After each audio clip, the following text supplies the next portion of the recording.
Last fall, a customer drove into my shop with a truck that had only 42,000 miles on it. In less than 3 years, it had already gone through its second transmission and had been back to the dealership 11 times. This was a $60,000 truck. I'm not going to tell you the brand just yet. Today I'm comparing 3 of America's most popular full-size pickups: the Ram 1500, Ford F-150, and Chevy Silverado 1500. But this isn't the version you'll hear from dealerships or see in glossy brochures. This is the reality owners discover after 60,000 miles, when expensive problems start showing up. And the truck that surprised me the most is one I've walked past in showrooms for years without giving much thought. Let's start with Ford. The Ford F-150 has been America's best-selling truck for more than 4 decades. That's an impressive achievement. But in my opinion, that reputation is carrying more weight today than the truck's actual engineering deserves. Since 2017, most F-150s have been equipped with Ford's 10-speed automatic transmission. Unfortunately, this transmission has generated more owner complaints than any other truck transmission currently on the road. More than 3,500 complaints have been filed in the government safety database. These aren't random internet comments. They're reports from real owners experiencing issues like harsh shifting, transmission shuddering, gear slamming, and even complete breakdowns. One customer brought me a 2022 F-150 Lariat equipped with the 3.5-liter EcoBoost engine. At around 30,000 miles, the transmission began shuddering between second and fourth gear. He described it as feeling like driving over rumble strips, even when the road was perfectly smooth. Ford first attempted a software update, then another one. Then they replaced the valve body. After that, they performed yet another software update. Nothing fixed the issue. Eventually, the owner traded the truck in at a financial loss because he no longer trusted it to tow his camper safely. We're talking about a $62,000 truck that didn't make it to its 3rd birthday without major problems. What frustrates me most is that Ford has been aware of these issues for years. Since 2019, multiple service bulletins have addressed the same transmission concerns. A class action lawsuit involving certain F-150 models is still making its way through the courts. Adding to the situation, federal regulators recalled more than 34,000 replacement transmissions in 2025. Ironically, these were the same rebuilt units Ford had been installing under warranty. Some were missing a critical thrust bearing, creating situations where trucks could roll out of park unexpectedly. Even the replacement transmissions ended up needing recalls.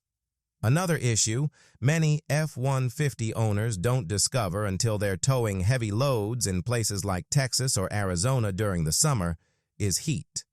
Under load, the transmission can reach temperatures around 230 degrees Fahrenheit, while the fluid's recommended operating range tops out near 220 degrees Fahrenheit. That's one reason many experienced F-150 owners install an aftermarket transmission cooler shortly after buying the truck. To be fair, Ford still deserves credit in several areas. The F-150 remains one of the strongest fleet trucks available. It's the only full-size pickup in America with a pursuit-rated police package. Government agencies and fleet operators continue choosing Ford because of its extensive dealer network and excellent parts availability. Insurance costs are often lower than those of its major competitors, and the aluminum body design that once worried many buyers has actually reduced collision repair costs compared to the average full-size truck.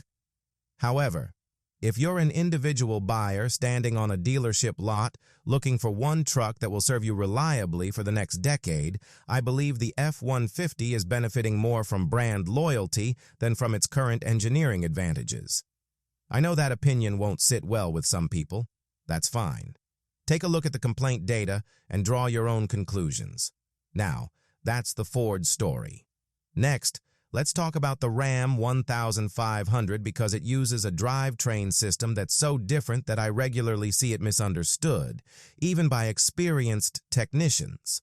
The system is called e-torque. If you own a Ram equipped with e-torque and a mechanic starts searching for a traditional alternator under the hood, that's a red flag. These trucks don't use a conventional alternator. Instead, Ram replaced it with a motor generator unit mounted in the same location. On trucks equipped with the 5.7-liter Hemi V8, this unit is air-cooled. On models powered by the 3.6-liter Pentastar 5.6, it's liquid-cooled. The motor generator is connected to a 48-volt lithium-ion battery pack located behind the rear seat. The simplest way to think about e-torque is as an electric assistant for the engine. When you're stopped at a traffic light, the engine can shut off completely. As soon as the light turns green, the motor generator restarts the engine in roughly 70 milliseconds, faster than most people can blink. The system also helps smooth out cylinder deactivation. Instead of feeling a noticeable jolt when the engine switches from 8 cylinders to 4 for fuel savings, the transition becomes much less noticeable and more refined. The downside of Ram's e-torque system starts showing up when the 48-volt battery begins to age. Depending on your climate, that usually happens somewhere between the 3rd and 5th year of ownership. The first sign is often that the automatic start-stop system stops working properly. Then warning messages begin appearing on the dashboard. After that, owners may notice the voltage gauge behaving erratically. Replacing the 48-volt battery at a dealership can cost anywhere from $1,500 to $2,500. If the motor generator unit fails, that's another expensive repair, typically ranging from $2,000 to $3,000. I've seen both components stuck on back order for months at a time, partly because Stellantis has faced supplier-related challenges that have affected parts availability. The 2025 Ram models have also been dealing with a widely reported battery drain issue. Owners across various Ram forums have described trucks arriving with dead batteries after only a few thousand miles. The problem appears to stem from electronic modules remaining active after the vehicle is parked, draining the 12-volt battery overnight. In many cases, dealerships replace the battery multiple times before eventually discovering that the real fix is updating the body control module software. One workaround owners have discovered is keeping the key fob at least 30 feet away from the truck when it's parked. It's a surprisingly inconvenient solution for a vehicle in this price range, but many owners report that it helps. That said, there are areas where the Ram 1500 truly excels. One of them is ride quality. In my view, the Ram rides in an entirely different league compared to its competitors. Unlike Ford and Chevy, which continue to use traditional leaf spring rear suspensions, Ram uses a coil spring rear suspension setup. Drive a Ram 1500 back-to-back with an F-150 or Silverado on the same road, and the difference is immediately noticeable. It's the difference between driving a comfortable luxury sedan and driving a piece of heavy-duty farm equipment. I've said this before, and I stand by it. The interior is another area where Ram stands out. One customer traded a fully loaded Silverado High Country for a Ram Laramie, and his first reaction was, "It feels like moving from a Marriott to a Four Seasons."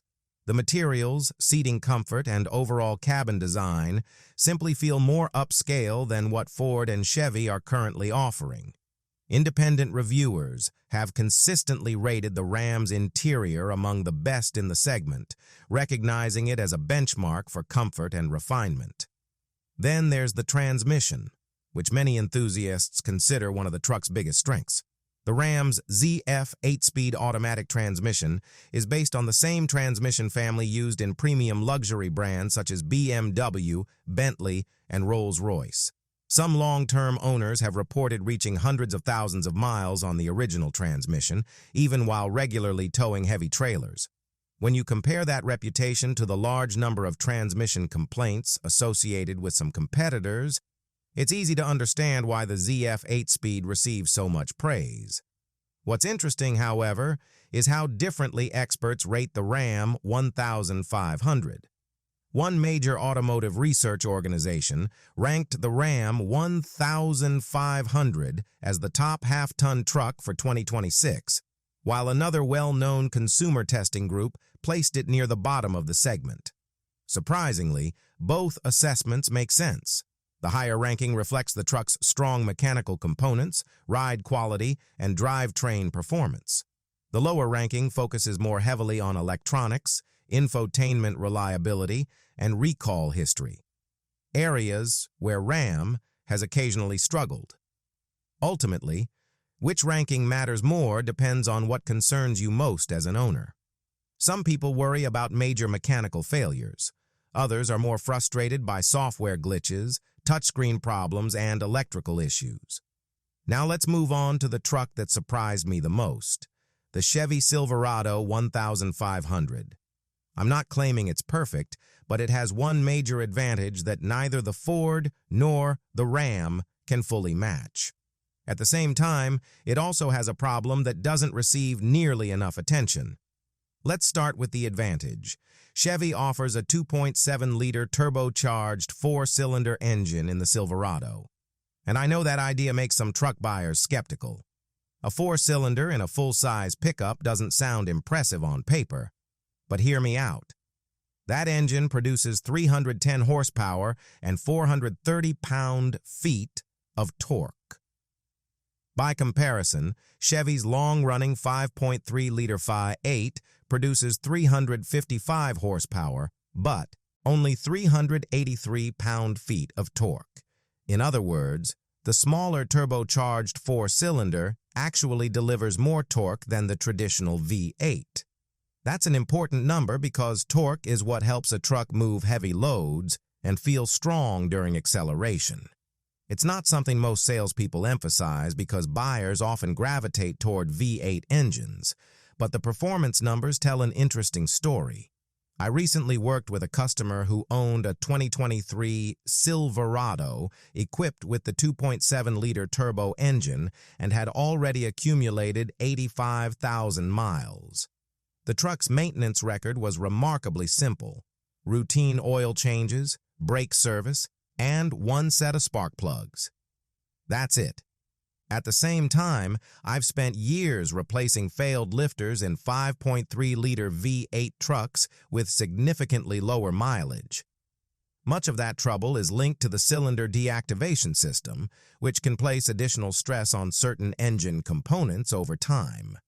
However, the real hidden gem in Chevy's lineup may be the 3.0-liter Duramax inline-6 diesel.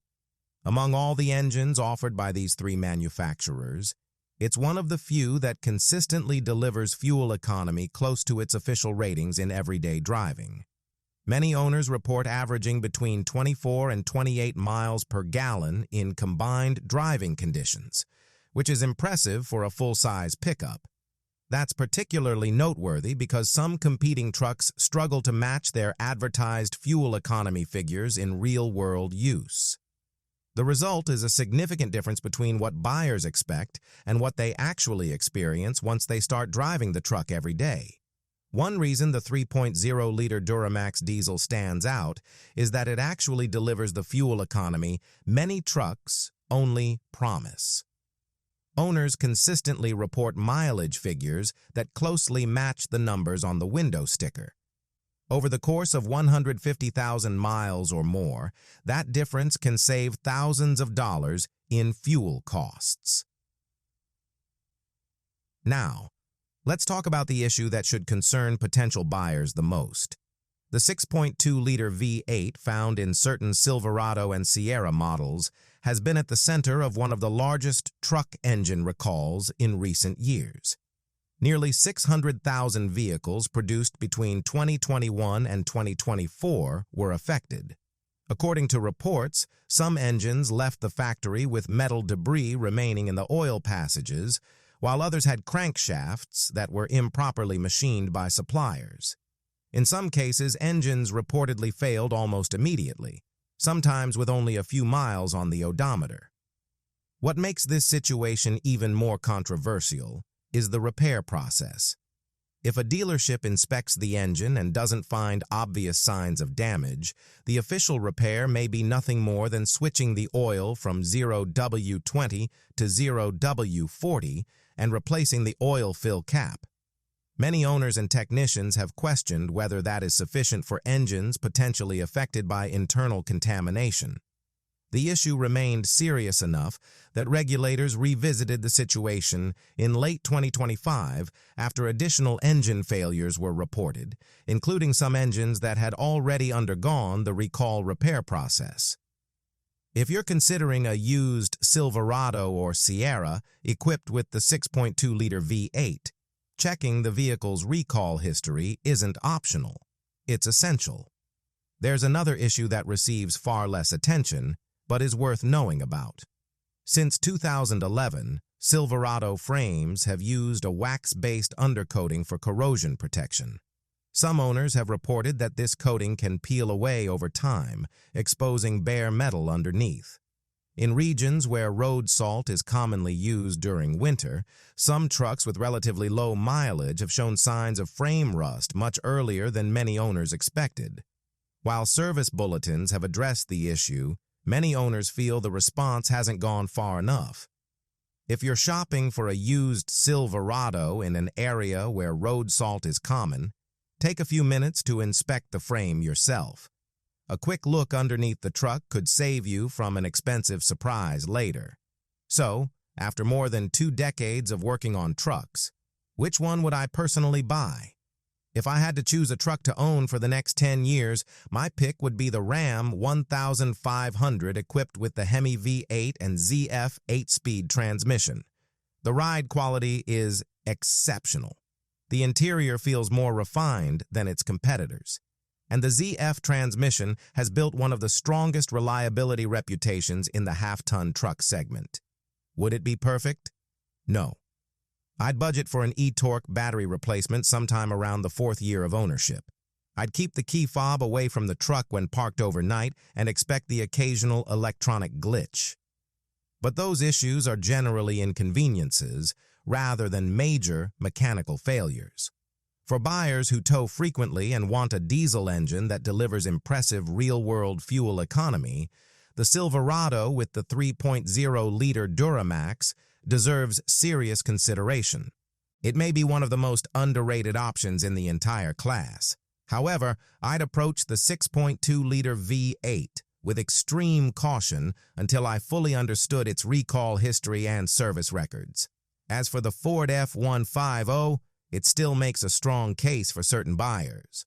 Fleet operators, businesses, and anyone who values widespread dealer support, readily available parts, and competitive insurance costs will continue to find plenty to like. But based on the reliability data and owner reports available today, I don't believe it automatically earns the title of best truck in the segment simply because of its reputation. There's one topic I didn't have time to fully explore today: how these trucks perform in extreme environments. I'm currently researching how their transmissions, battery systems, and drivetrains handle severe cold, desert heat, and high-altitude conditions. What I'm finding may change some of these recommendations, depending on where you live and how you use your truck. If you've owned one of these trucks in snowy climates, desert regions, mountainous areas, or coastal environments, or if you've surpassed 100,000 miles, your experience would be valuable. Real-world owner data often reveals things that specifications and marketing materials never will. And if you're interested in improving fuel economy, check out my video covering 9 common Ram features that can quietly reduce gas mileage. A couple of those features are directly related to the systems we discussed today, and you may be burning more fuel than necessary without even realizing it.